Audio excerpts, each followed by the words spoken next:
City Center Drive. Witnesses reported a man pointed a gun at them and then left the area on foot.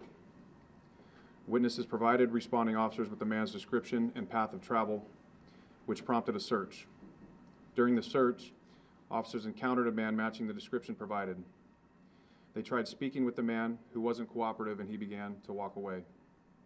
At least one witness saw the man point a firearm in the direction of officers, and an officer-involved shooting resulted. The man was taken into custody and received medical treatment at the scene. However, he was pronounced deceased by responding medical personnel. The identity of the man is not known at this time, and we are working with the Alameda County Coroner's Office to identify him. There were 2 Hayward police officers involved in this shooting. They were not injured and have been placed on paid administrative leave consistent with our officer-involved shooting protocol. We are not releasing the identity of the involved officers as they have yet to be interviewed. However, we will do so at a future date, barring the development of information that would preclude us from doing so. A firearm was recovered at the scene and was determined to be a BB gun, but only after the shooting incident took place. I should add that it matched the description of the firearm provided by witnesses. As I mentioned before, this is a preliminary investigation, and the information, we are still processing evidence and conducting interviews. Any loss of life is tragic, and last night's incident is no exception. My heart goes out to the decedent and those involved, including the involved Hayward employees. The Hayward Police Department takes all incidents involving the use of force very seriously, and we are committed to ensuring fair, impartial investigations are conducted based on all available facts and evidence. We recognize the community entrusts us with the legal authority to carry out our duties, and we do not take that responsibility lightly. We remain committed to transparency with our community, and we intend to provide additional information once it becomes available, and that includes the body-worn camera footage of this incident. There are multiple investigative efforts underway involving the Hayward Police Department, the Alameda County District Attorney's Office, and an independent third-party consulting firm of subject matter experts on police use of force. The Department of Justice was notified, and they are not involved in the investigative efforts at this time. However, consistent with City of Hayward policy, we will request their review of all associated investigations and reports upon their completion. And with that, I'll go ahead and open it up for a few questions.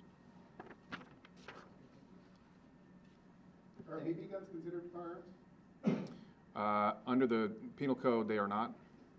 They're not considered firearms, although the Department of Justice evaluates that differently, and I'll refer that to them.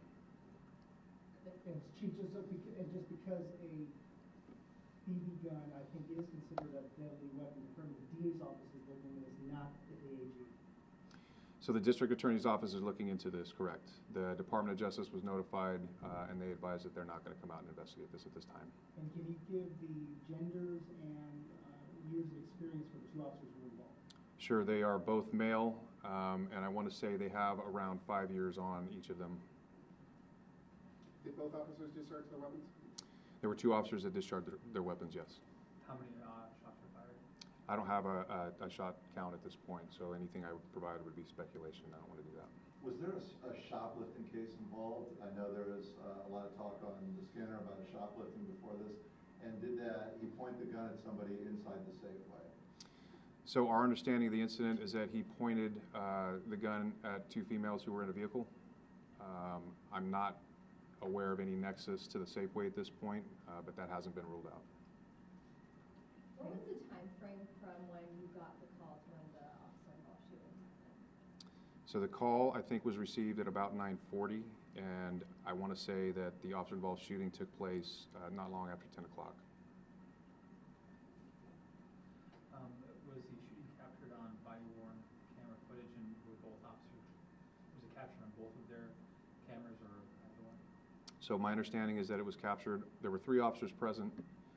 Only 2 officers fired their weapons, and my understanding is that all 3 had their body-worn cameras on, and that's, again, going to be part of the information release that is yet to come.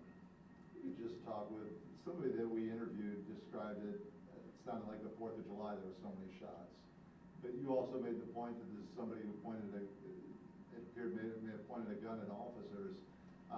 What the policy is, if officers feel like their life's in danger. I mean, it sounded like a dangerous scene. So from a use of deadly force perspective, Officers are taught to respond until the individual is no longer a threat.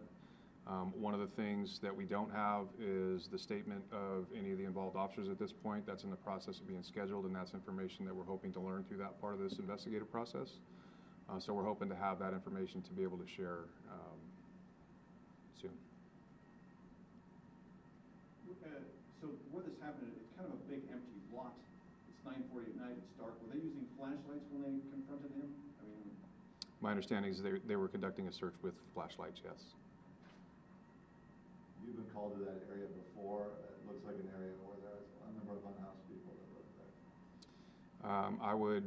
I would classify it as an area that's frequented by folks who are unhoused. I do believe we've received call for service to that effect there before, but I don't have any data to share at this point. Chief, has either officer been involved in any previous shootings, deadly or otherwise? Not that I'm aware of. Can you just make sure I got this right? So there were one badly school person said he pointed a gun at officers, is that right? And that's when the shooting happened? There's a witness who, yes, a witness said that he pointed the gun in the direction of officers. And again, we haven't interviewed the officers that were involved, and we're hoping to learn what they saw from their respective positions. Chief, is it common practice that the officers wouldn't have been interviewed by this point so many hours later? So every case is nuanced, and a lot of that gets hashed out between the investigators from our homicide division, from the Alameda County District Attorney's Office.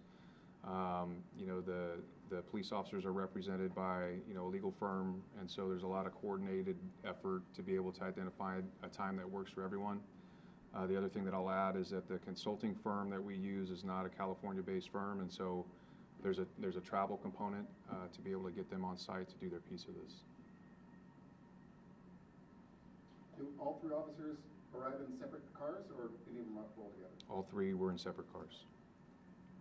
I've been told this individual was unhoused. Can you confirm if they have an address? The person who... So we haven't learned his identity yet, and so anything that I would provide with respect to his housing would be speculative at this point. We're working with the Alameda County Coroner's Office to figure out who he is.